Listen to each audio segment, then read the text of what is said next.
Bonjour à tous, bonjour François Asselin. Bonjour Monsieur Sicard. Une bonne partie de la gauche et les syndicats sont vent debout contre la loi El Khomri sur la réforme du Code du travail.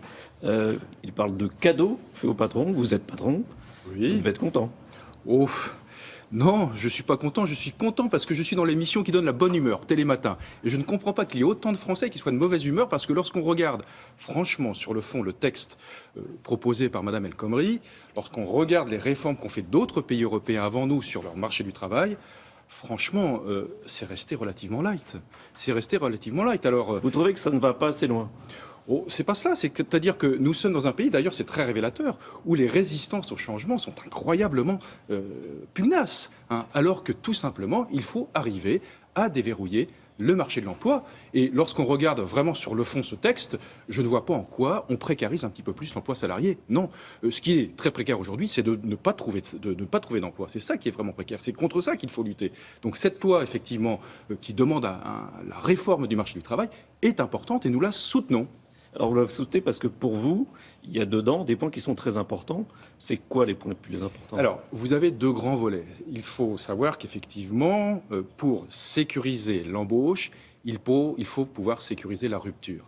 Nous sommes dans un système un petit peu absurde où lorsqu'il faut se séparer d'un salarié, d'ailleurs quelle qu'en soit la raison, on peut se retrouver dans une procédure prud'homale qui dure très longtemps, jusqu'à 3 ans, avec à l'arrivée une sanction financière qui parfois dépasse les capacités financières de la petite entreprise, de l'artisan, de la PME, de la TPE. Donc il faut, tout en préservant les intérêts du salarié, faire en sorte que l'entreprise puisse elle aussi rebondir. C'est important. Ça, c'est dans la loi. Ça, c'est dans la loi. Et puis vous avez tout un volet qui malheureusement ne va pas concerner 95% des PME, c'est de pouvoir se mettre d'accord à travers un accord d'entreprise entre salariés et chef d'entreprise. Pourquoi ça ne marchera pas dans une PME? Parce que ce sont des accords dits majoritaires. C'est-à-dire qu'il faut avoir une présence syndicale dans l'entreprise pour signer un accord. Or, 95% des entreprises n'ont pas de présence syndicale.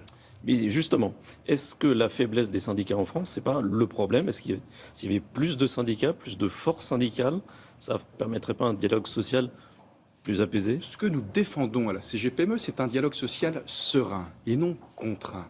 Vous avez des représentants du personnel dans beaucoup d'entreprises. Ça commence à partir de 10 salariés. Vous pouvez avoir un délégué du personnel ou un comité d'entreprise. Pourquoi demain, si on voulait signer un accord d'entreprise, ce délégué du personnel, ces délégués du personnel ou ce comité d'entreprise ne pourrait pas être le support de cet accord d'entreprise avec la direction? Pourquoi ne pas le faire valider aux 2 tiers par l'ensemble du personnel? C'est ça la vraie démocratie sociale. S'il y a un syndicat au milieu de tout ça, pourquoi pas? Mais s'il n'y en a pas, qu'on puisse s'organiser entre nous, entre représentants du personnel et chefs d'entreprise. Et c'est ce qu'attendent les salariés. Mais quel poids aura un salarié s'il n'est pas soutenu par un syndicat face à son patron? Vous savez, vous avez 95% des PME qui n'ont pas de syndicat et les salariés ont beaucoup de poids. Pourquoi?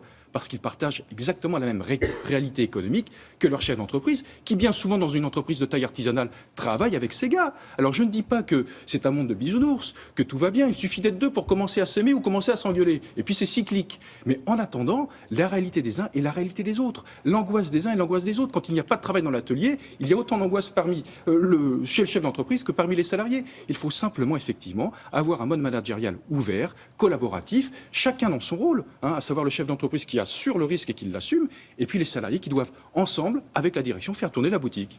Le gouvernement, depuis 3 ans, a fait des gestes pour les entreprises, et pourtant le chômage continue de progresser. Manuel Valls dit que les patrons n'ont pas joué le jeu. Qu'est-ce que vous lui répondez? Vous savez, à travers ce pacte de responsabilité, un petit peu de pédagogie d'abord, hein. Il faut savoir que fin 2017, nous serons à peu près au niveau de la pression fiscale qu'il y avait sur les entreprises en 2010. C'est-à-dire que tous les Français, comme les entrepreneurs, comme les entreprises, ont fortement souffert d'une pression fiscale accrue. Donc, si on veut retrouver des éléments de compétitivité, le gouvernement n'avait pas d'autre choix que d'engager ce pacte de responsabilité. Et d'ailleurs, malgré ce pacte de responsabilité, vous constaterez que nous avons encore 8 points d'écart de marge par rapport aux entreprises allemandes. Donc, il faut absolument que nous retrouvions de la compétitivité. Pourquoi? Parce que derrière la compétitivité, ce sont des marges qu'ont les entreprises. Et à travers les marges, c'est l'investissement. Et derrière l'investissement, il y a l'emploi. Donc tout ça, c'est une suite logique qu'il faut respecter. Ça mettra du temps. Il y a eu une petite incompréhension parce que le pacte de responsabilité était engagé en janvier 2014 et les premiers fruits sont arrivés 18 mois après, pendant le 2e semestre 2015. Donc effectivement, on a vendu un petit peu trop tôt ce pacte de responsabilité. Les effets commencent tout juste à produire ce qu'il faut.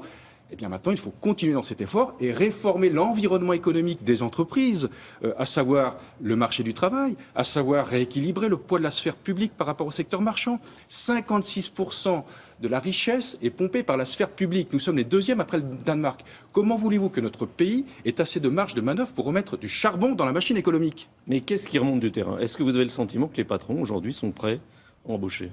Je ne connais pas aujourd'hui un chef d'entreprise qui n'ait pas envie de se développer s'il peut se développer. Par contre, malgré cette envie, eh bien, parfois il hésite beaucoup. Pourquoi? Parce que nous avons énormément de freins en France.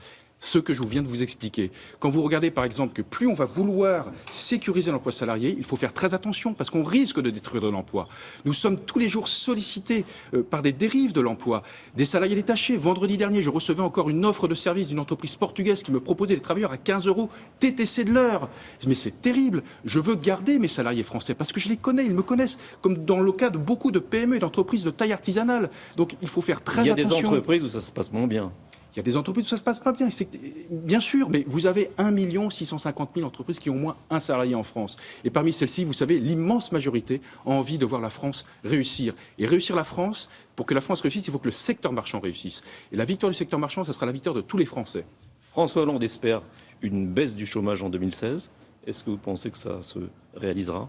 Alors, ce qu'il faudrait, c'est une vraie baisse du chômage. Parce que lorsqu'on va former 500 000 demandeurs d'emploi, la première vertu de cette décision, c'est de les faire passer de catégorie A en catégorie D. Donc, on va bien sûr changer les compteurs de Pôle emploi et on va avoir un affichage plutôt positif. Maintenant, la vraie reprise d'emploi, c'est lorsque l'ensemble de la masse salariale du secteur marchand commencera à progresser. Nous avons 14 850 000 environ salariés dans le secteur marchand en France. C'est le même chiffre quasiment depuis 10 ans. Ça, c'est un vrai problème parce que nous sommes le seul pays de l'OCDE à avoir cette caractéristique. Est-ce que la loi El Khomri peut permettre justement d'avancer dans ce sens?